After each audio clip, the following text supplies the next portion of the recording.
when 30 was old.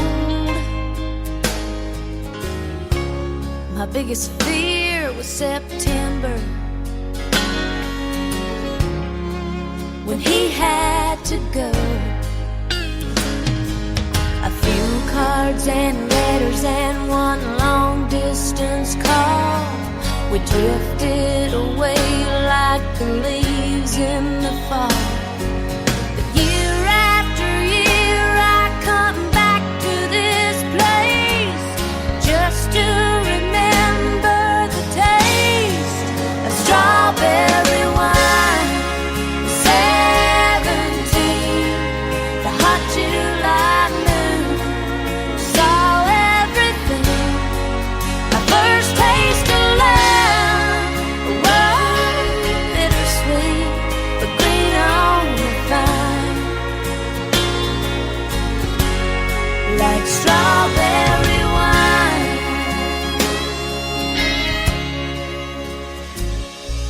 The fields have grown over now, years since they've seen the plow. There's nothing time hasn't touched. Is it really him or the loss of my innocence? I've been missing so much.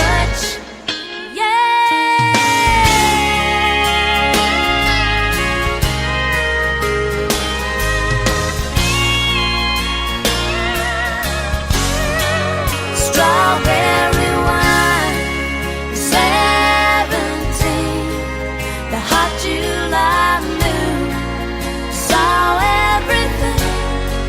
My first taste of love was bittersweet and green on the vine,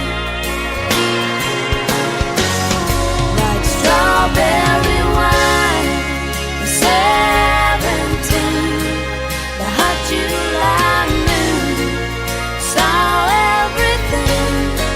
My first taste of love, oh, bittersweet and green on the vine,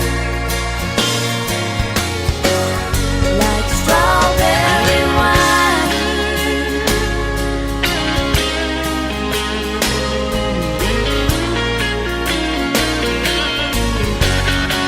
Strawberry wine.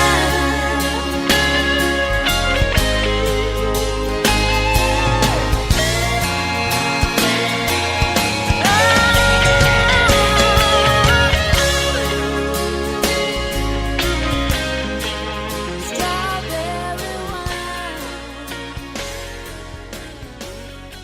That was Strawberry Wine by Deanna Carter, released in 1996 off her album Did I Shave My Legs for This?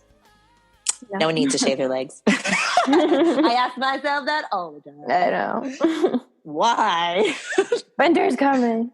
Oh yeah, I know. I just shaved my legs now, but because it's summery. But I think after that, with all the shutdowns of COVID too, what do we Yeah. need to shave our legs for anyway? The song tells the story of co-writer Berg's own coming of age as a teenager outside of Luck, Wisconsin. Berg recalled to AOL's The Boot, "My dad is a farm boy from Inga and..." Oh, what? Oh, never mind. Skipped a page. It's really light spelling. My dad is a farm boy from Wisconsin, and I used to go up there and stay with my grandparents, Inga and Elmer Berg. And I met a boy up there. My grandma Berg just kept having babies, so my aunts were my age. So we used to run around and get in a lot of trouble together, chase boys and whatnot. I told Gary the story, and he latched right onto it. We wrote it quickly in about 3 or 4 hours. We really liked it, but we thought nobody else probably would. Pat, her publisher, was having this tent showcase with label people and artists coming to listen to the new stuff that we'd all written. And that was the only new song I had. I looked at the floor the whole time because I was so nervous. When I looked up after playing the song for him, he was grinning from ear to ear. Deanna Carter was there, and she was the only artist that showed up. Oh. Wanted the song for her first record. The song had made the rounds for a little while before she recorded it, and everybody passed on it, including Trisha Yearwood. they passed saying it was too long and controversial due to its reference to a teenage girl losing her virginity and apparently just not memorable enough. Which is not true, clearly. Deanna Carter heard Berg perform the song at a showcase and decided to record it, and the rest was history, as we see. Deanna Carter was born in Nashville and is the daughter of country singer Fred Carter Jr. Her first big break came when one of her demo tapes caught Willie Nelson's attention, and he invited her to take part in the 1994 Farm Aid concert as the show's only female soloist, which is nuts. That's awesome, getting the attention of Willie Nelson. Mm-hmm. That same tape led to a contract with Capitol Records later that year. And Carter has been a national spokesperson for the National Kidney Foundation, as her late father was a kidney transplant recipient, which is really awesome too. Carter also was the author of a book, Songs from the Heart, and started her own record label called Little Nugget Records. I love that name. My dog's name is Nugget. It was the craziest dog. It would run away all the time, and it got hit by a car. Aww. It didn't die, but I just remember my mom like stopping traffic in the middle of our street. I was like, oh God. Anyway, so, on that note, yeah, good old Little Nugget Records. Dead dogs. Poor little puppies. So you have some funny little things about the 1990 country scene. this is some truths that only country music fans, 90s country music fans, will remember. Memorizing all the words to Goodbye Earl by the Dixie Chicks with your best friends. I remember that. It's a good song. Yes. Goodbye, Earl. Yeah. Slow dancing at your school dance to the song Amazed by Lone Star. Oh, yes. Loving Billy Ray Cyrus's Achy Breaky Heart song almost as much as his mullet. His mullet was pretty badass. Yeah. Toby Keith and Vince Gill both had mullets. Oh, God. They're coming back. So the Tiger King had a mullet. That's true. It is kind of coming back. It's a little trendy now. It is. Yeah, I've seen a few people, as a trend. And it kind of looks, it's like hipster Yeah, now. it can look good if you do it right. I agree. Being in shock after discovering the words to what Reba McEntire's song Fancy was about. Oh, I wonder what it was about. It's about a mom who turns her daughter into a prostitute to make money for the family. Oh. Yeah. Prostitutes. Okay. Whatever you have to do. Taking out the album booklet to memorize all the song lyrics. That's very true. That is so true. Watching Shania Twain's That Don't Impress Me Much music video and wanting to change your whole wardrobe to cheetah print. Oh, yeah, that's true too. She looks so good in that music video. I know her lip color and her skin against it was just it was so striking. Having a love-hate relationship with the song Chattahoochee by Alan Jackson. Oh yeah, I still don't like that song. And to transition us into our next artist, hoping that one day you'd have a relationship as beautiful as Tim McGraw's and Faith Hill's. That's true. It is pretty beautiful. Mm-hmm. And they're really, that's a neat, that's a good success story for sure. And their daughter is, I think her name's Grace or something. Gracie. But yeah, Gracie, she's a singer too. And I love how her and her dad sang together at some of his concerts. So, well, thanks. Where can you see this list? This was on BuzzFeed. Ooh, good old BuzzFeed. Well, thanks, BuzzFeed. So, speaking of Tim McGraw and Faith Hill. Yes, up next, we have It's Your Love by Tim McGraw and Faith Hill off his fourth studio album, Everywhere. 90s and today's country music power couple they are, and it's true. And they both just look so good. They have also aged really nicely. And it was released 1997. It was written by Stephanie Smith.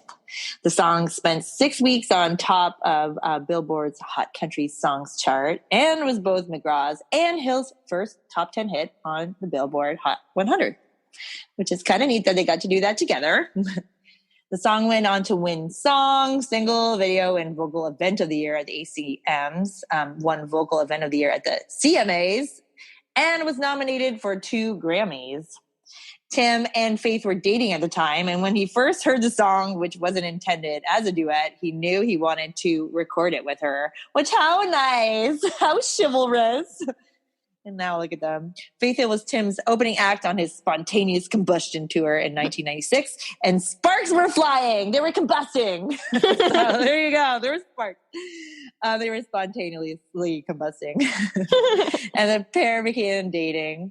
The video for the song raised some questions as it showed a very pregnant Faith Hill.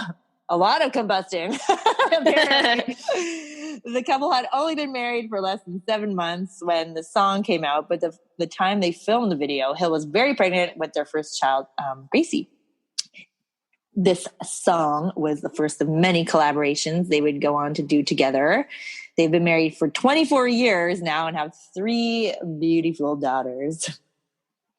Tim has released 15 albums, and 10 of those albums went to #1, which is so crazy.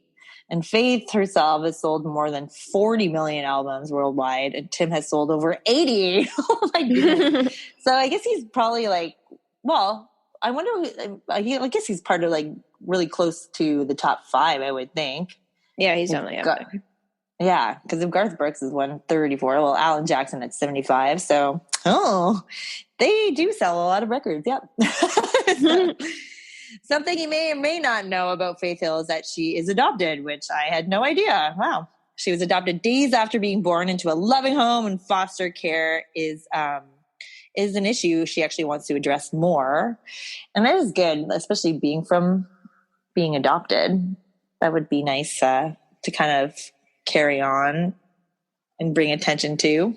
Mm-hmm. She also auditioned for Reba's band, but was told she wasn't good enough.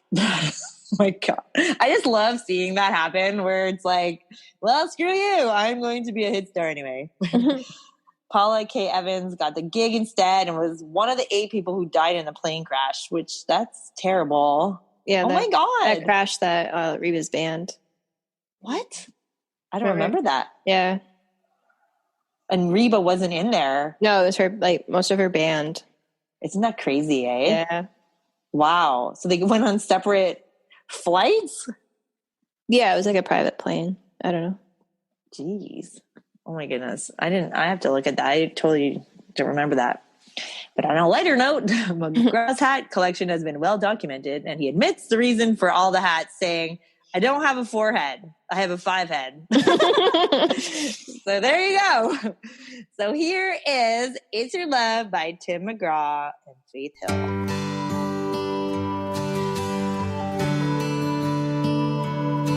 Yeah, yeah, yeah.